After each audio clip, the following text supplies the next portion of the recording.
bagong Pilipinas para sa bagong Pilipino.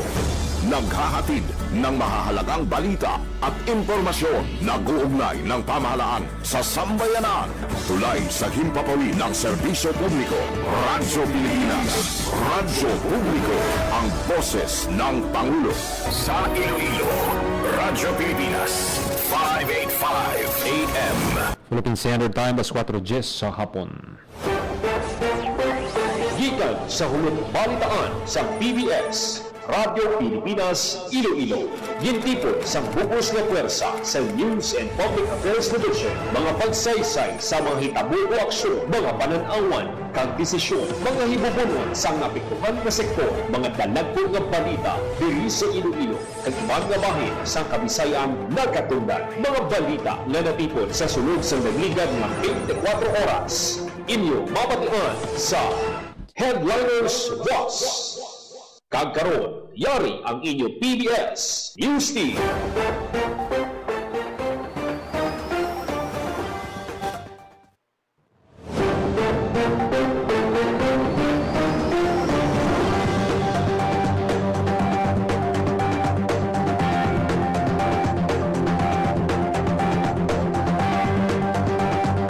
Mayong hapon, ini ang Headliners Watch, Miyerkules, Mayo 6, tuwing 2026.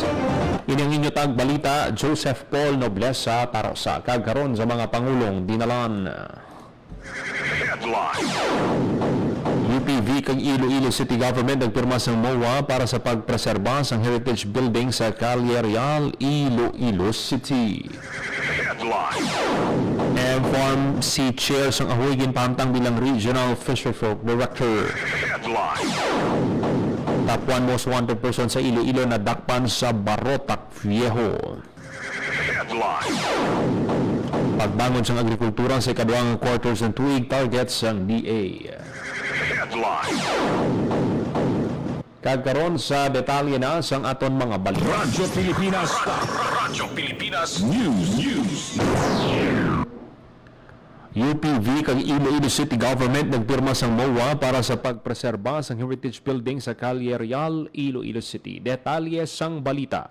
Emiro Santiagudo. Radyo Pilipinas. Radyo Pilipinas. Report. Isa ka Memorandum of Agreement kung MOA ang ginpirmahan sa tungas ang Iloilo City Government kag University of the Philippines, Visayas o kung UPV para sa isa ka proyekto nga may tinatuyo nga maghimo sa mga pagtuon kag mga tikang agud magpreserba sang heritage building sa Calle Real. Ang proyekto may titulo nga Project 3, Heritage as Public Policy, Preserving and Promoting Iloilo Calle Real Buildings, kung sa diin ila pag-ausisaan ng local heritage policies kag conservation efforts partikular sa Calle Real, agud tan-awan kung ano pa ang mga kakulangan kag ano pa ang mga kinahanglan ipatuman nga dugang nga policies. Lakip sa mga aktibidad, ano ang paghiwat sang interview kag pag-survey sa mga building owners, heritage advocates kag museum workers. Sambig sa datos ng Iloilo City Government, may 21 ka heritage structure sa Calle Real sa city proper, kag nasobra 250 naman ang heritage structure sa bilog nga syudad. Katuwang sang UPV kag Iloilo City Government sa paghimo sang bagong nga heritage conservation policy amo ang UP Center for Integrated and Developmental Studies, Local Regional Studies Network, kag UP Center for West Visayan Studies. Ginpangunahan ni Iloilo City Mayor Raisa Trias kag UPV Chancellor Clement Camposano ang pirmahanay sang MOA sang Lunes. Suno sa alkalde, importante ang proyekto agud magdamo pa ang foot traffic kag maganyat pa ang mga negosyo sa city proper. Para sa Bagong Pilipinas, Emiro Santiagudo, Radyo Pilipinas, Radyo Publiko. Radyo Pilipinas. Radyo Pilipinas. News. Radyo Pilipinas. Radyo Pilipinas. News. Samtang sa ibang panaton nga balita, MFARMC Chair sang Ahoy ginpamtang bilang Regional Fisherfolk Director. Detalye sang balita, JP Herbas. Radyo Pilipinas. Radyo Pilipinas. Report. Impahamdang bilang former Regional Executive Director sa Department of Agriculture Negros Island Region o kung DANIR sa Regional Agriculture and Fishery Council o kung RAFC Chairperson Stephen Santillan. Ang iya pagpangalagad sa nasabit na posisyon ang magalawig sa bugos na bulan sa Mayo kadunay sa selebrasyon sa Farmers and Fisher Folks Month. Sunod sa DANIR, ang pagtungkol ni Santillan sa katungdanan, isa ka importante nga tikang sa pagpabasog sa tingog kag partisipasyon sa mga manguma sa pagdumala kag pagpatuman sa mga programa pang-agrikultura sa rehiyon. Ginkilala naman ni DANIR Regional Executive Director Engineer Jose Albert Barogo ang importansya sa paghiusa kag aktibo nga pagpakibahin sa mga manguna kag mga mangisda sa pagpuuswag sa sektor. Lebroan nga bulan sa Mayo ang gindeklara nga buwan ng mga magsaka at mangisda samto sa Presidential Proclamation No. 33 Series of 1989. Para sa Bagong Pilipinas, JP Herbas, Radyo Pilipinas, Radyo Publiko. Radyo Pilipinas. Radyo Pilipinas News. Impahamtan sa Department of Agriculture, Bureau of Fisheries and Aquatic Resources 6 bilang 2026 Regional Fisherfolk Director si Johnny Valadares. Si Valadares ang nagserving na chairperson sa Municipal Fisheries and Aquatic Resources Management Council sa Ahoy, Iloilo. Mismo ang mga provincial fisherfolk representatives nagpili kay Valadares nga mag-assume sa pila ka papel sa B4 Regional Director, partikular ang mga non-policy matters kaangay sa pagdusok ug pagpalapnag sa mga programa, kaangay sa pagdusok ug pagpalapnag sa mga programa, proyekto kag aktibidad sa ahensya. Ang pagpamtang kay Valadares bilang Regional Fisherfolk Director ang kabahin sa selebrasyon sa Farmers and Fisherfolks Month. Yung kilala naman sa DAB 46 ang dako nga kontribusyon sa mangisda sa ekonomiya kag sa pagpasanyog sa sektor sang pangisdaan. Radyo Pilipinas. Radyo Pilipinas News. Sa kamaling nalagon ng operasyon ang ginpatigan sa Barotac Viejo Municipal Police Station matapos matakpan ang top 1 most wanted person sa probinsya ng Iloilo sa barangay La Fortuna, Barotac Viejo, Iloilo. Ang suspect ginkilala nga si alias Puloy, 47 anyos, kag residente sang nainambitan nga lugar. Rape with homicide ang kaso nga ginapangatubang sang suspect. Sa karon yara na sa kustodiya sang Barotac Viejo Municipal Police Station ang nadakpan nga wanted person. Ang Iloilo Police Provincial Office parayon sa mabaskog nga kampanya kontra wanted person agud maprotektahan ang mga pumuluyo kag hilway sa krimen ang bugos nga probinsya sang Iloilo. Radyo Pilipinas. Radyo Pilipinas News. Sa ibang panaton nga balita, Radyo Pilipinas. Radyo Pilipinas News.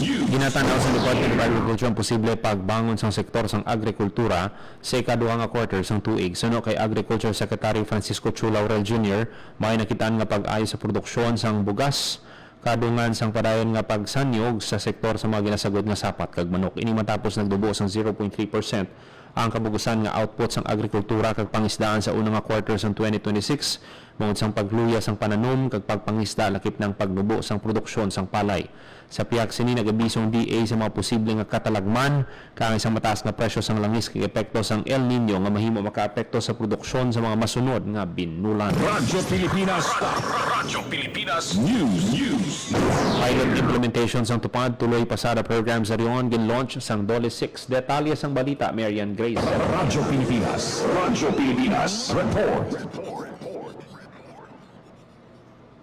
Tapos, ang Department of Labor and Employment o Controller Regional Office 6 Contributing Riders ang register naman ang pinasa mga programa at serbisyo sa ahensya pag ang mga posibleng nga manging assistance ito nga sa nagataas ng presyo sa petroleum products.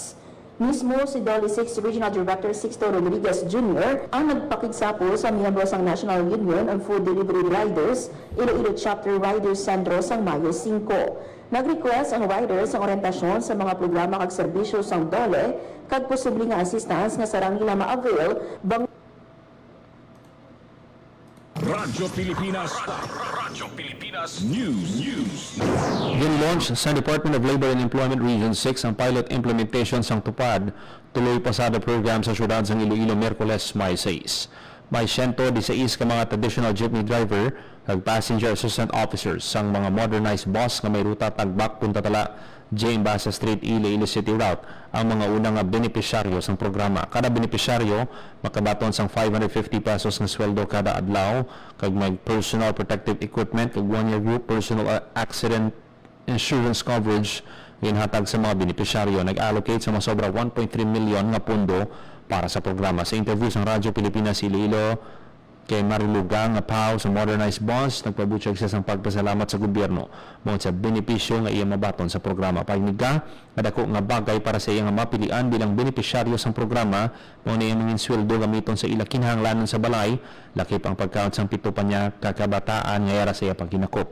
Para naman kay Genevieve Salardang isa man kapaw ang yaman sweldo paggagamiton niya para sa pagbakal sang school supplies ang ihinablos para gamiton sa masunod nga school year. Ang tupad tuloy pasada kaban sang programa sang administrasyon ni Presidente Ferdinand Marcos Jr. nga Unified Package for Livelihood, Industry, Food and Transport kon uplift nga coordinated response sa Yunuman pinaagi sa Executive Order No. 110, tinutuyo sini nga sabton ang gilayon nga kinahanglanon sa transport sector nga apektado sa pagsaka sang presyo sang petroleum products. Radyo Pilipinas News.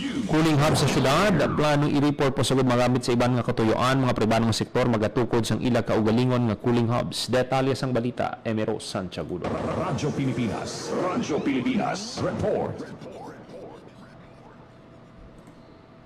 Bilang sabat sa mainit kag mapanga tiyempo, formal na nga ginbuksan sang Iloilo City Government ang duha sini ka cooling. Bilang sabat sa mainit kag mapanga tiyempo, formal na nga ginbuksan sang Iloilo City Government ang duha sini ka cooling hubs. Ini ang cooling hub sa Diversion Road, Mandurriao, kag ang cooling hub malapit sa Halandoni Bridge sa General Luna City proper.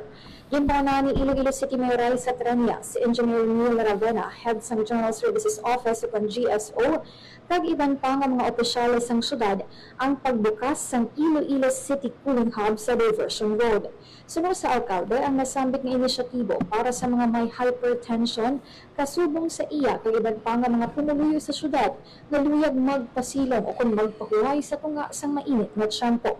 Diyan pabugal man niya nga labor lang ang gastos ng syudad, pangod ang mga materyales kag mga equipment nga gingamit sa pagtukod sang cooling hubs, gin pang repurpose lang kaangay sa mga guba nga panungkuan nga gin-repairs ang GSO kag ecoboards nga himo sa recycled plastic.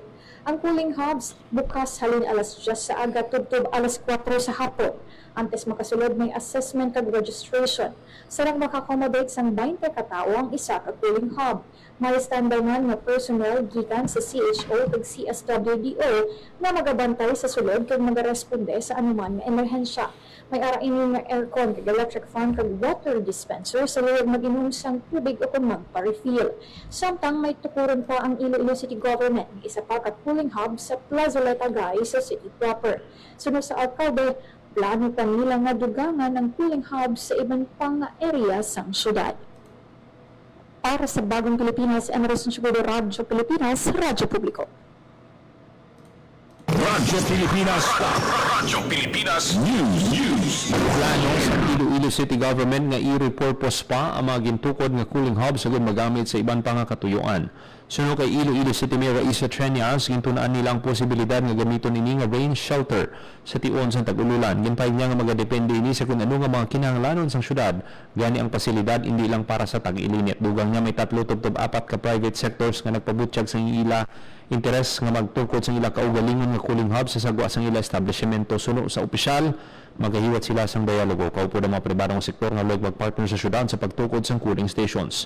Miyerkules na naging operational ang duha ka cooling hub sa syudad sa Diversion Road kag General Luna Street. Radyo Pilipinas News. Inalauman nga magabukas man sang ilatag sa ka One Town One Product Hub ang iban pa nga kabanwahanan sa Iloilo subong nga tuig. Inyang ginpay ni Engineer Florena Abian, Senior Trade Industry Specialist ang DTI Iloilo kasunod sang pagbukas ang bago nga Otop Hub sa Lambunaw nga ikalima na nga hub sa Iloilo. Sunod kay Abian lakip sa mga lokal nga panguluhan nga nagpabutyag sang kahanda nga magbukas ang ila Otop Hub ang mga banwas ang Ahoy, Barotac, Vihor, Estancia, Lemery kag Leon. Naibaluan nanti sang Otop Hub sa Lambunaw, may nagapadayon na nga Otop Hub sa Festive Walk Mall sa Mandurriao, Casarial Building sa Iloilo Provincial Capital pati na sa Banwa sang Uton, Kagalimudyan. Para magkatugod sang Otop Hub, ang Konseho sang Banwa ang kinahanglan nga magpasar sang resolusyon nga magapahanugot sa pagsulod sa Memorandum of Agreement sa tunga sang DTI kag lokal nga panguluhan. Sa idalom sang partnership, ang DTI ang naghatag sang signage kag rack samtang lokal nga panguluhan ang magapangita sang lugar nga pahamtangan sang hub pati na ang seguridad kag elektrisidad nga kinahanglanon diri. Dugang paniabyan dako ang nanginbulig sa OTOP Hub para mapasangkad ang merkado sa mga magagmay nga negosyo kag ang market acceptability o kunang pagsakdag sa mga bumalakal sa mga bag-o nga produkto sa merkado. Ginpasalig ni Abyan nga nakahandang ila opisina sa pag-alalay sa mga lokal nga panguluhan ug makatukod sa ilahab. Samtang gininganyo sini mga Ilonggo nga suportahan ang mga lokal nga negosyo kag magbakal sa mga produkto sa mga OTOP Hub. Radyo Pilipinas. Radyo Pilipinas News. Ginaduso sang Iloilo Provincial Government ang paggamit sa makabag-o nga teknolohiya sa serbisyo publiko pinaagi sa kolaborasyon sa Technical Education and Skills Development Authority para hanason ang local workforce sa drone industry. Sa Sinapol, ginapangabay ni Governor Arthur Defensor Jr. kay TESDA Secretary Jose Francisco Kiko Benitez ang technical kag pinansyal nga suporta para maduso ang programa nga nakasentro sa drone technology kag 3D printing. Sunod sa gobernador, dako ang mabulig sa drone technology sa agrikultura, pangisdaan, disaster risk reduction and management kag pagpangapin sang palibot. Radyo Pilipinas. Radyo Pilipinas News. Inilanyo sa Philippine Rice Research Institute ang mga mangunguma nga magamit sang variety sang palay nga nagakaangay sa El Nino bangod sa masarangan sa mga ini nga mabuhi bisan limitado ang patubig. Lakip sa mga ginarekomendar among NSIC RC480, RC596, RC572, RC732 kag RC740 nga mahimo maani sa sulod sang mas o menos 106 ka adlaw kag may patubas nga nagalabot sa 3.6 ka tonelada kada hektarya bisan pa sa idalom sang stress conditions. Suggestion man ang PSB RC10 panumdum sa PhilRice, importante nga makapanghanda ang sektor sang agrikultura agad mapabili ng produksyon sa pagkaon sa piyasang panghangkat sang klima. Radyo Pilipinas. Radyo Pilipinas News. Nagpilito ng mga tiglawas ang local government units ang Batad, DNR Region 6, National Irrigation Administration Region 6, kay iban pang stakeholders para ang bala na ginaduso nga Alapasco Integrated Area Development Plan. May baluan nga nagabantog na nga tourism destination sa Banos ang Batad kag probinsya sang Iloilo ang Alapasco Lake sa barangay Alapasco. Agud mapasangkad pang iya potensyal ang banwa nagapangabay karon sa suporta sa DNR niya kag Iloilo Provincial Government para matibong ang lugar bilang ecotourism destination apang ginapangatipinan sa gihapon ang dunang manggad samtang ginaduso ang development. Radyo Pilipinas. Radyo Pilipinas News. Kapaskog pa sa Department of Agriculture ang mga tikang sini para mapunggan ang pagtaas ng presyo sang labing importante nga balaklon kasunod sang oil price shock nga dala sang tensyon sa Middle East. Ini matapos nga ang nangin report sang Philippine Statistics Authority nga nagsaka sa 6.1% ang food inflation sang Abril kag lakip sa mga nag-amot diri ang pagsaka sang presyo sang bugas, mais, isda kag utanon. Pathag ni Agriculture Secretary Francisco Chu Laurel Jr. bisan bastante ang supply sang pagkaon sa pungsod ang mataas nga presyo sang produktong petrolyong nagbuso sa pagtaas ang gasto sa transportasyon kag logistics nga nakaapekto sa presyo sa mga balaklon. Agud mabuhinan ang mga presyo sa gastos gibalik sa DA ang food lanes sa diin gindulan toll fees para sa mga agri-truckers ginbuhinan man ang port charges.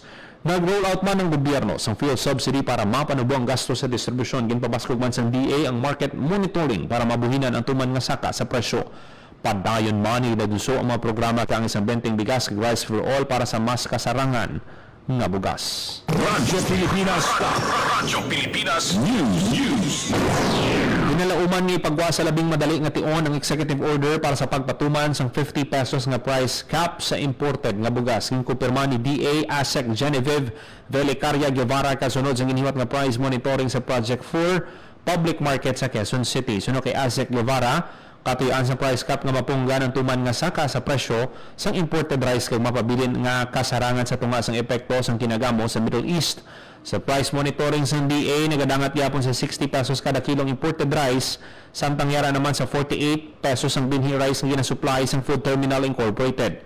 Dugang niya sa tion nga mangin epekto na ang price cap mas magahugot na ang DA labi na sa mga nagapamintahang nga retailer. Una na gimanduan ni Presidente Ferdinand Marcos Jr. ang DA nga siguradong nga bastante ang supply kag panubuon ang presyo sang bugas sa pungsod kasunod sa nabalag nga mataas nga food inflation sang Abril. Radyo Pilipinas. Radyo Pilipinas News. Ginpay dalom ang mga scholars sang Special Training for Employment Program o CONSTEP sang dumalang Vocational Technical Schools sa isa ka training induction program sining karon lang. Ang TIP among pagsugod sa pagganas kay naghatag sa mga scholars ang overview sa programa mga pulisa sa eskwelahan, mga serbisyo kag mga benepisyo sa STEP scholarship. Pinagi man sa training yung panumdum ang mga scholar, magsunod sa mga pagsulundan, magsunod sa safety protocols kay aktibo nga magpakigbahin sa tanang hilikoton sa pagganas. Ang mga scholars magapaydalog sa Cookery NC2 kag electrical installation and maintenance NC2. Radyo Pilipinas. Ng mahahalaga at napapanahong mga impormasyon sa mamamayang Pilipino. Kinilala rin ang Radyo Pilipinas dahil sa patuloy na pag-akyat ng rating. Ngayon ay matatag sa pang-apat na pwesto sa Mega Manila ayon sa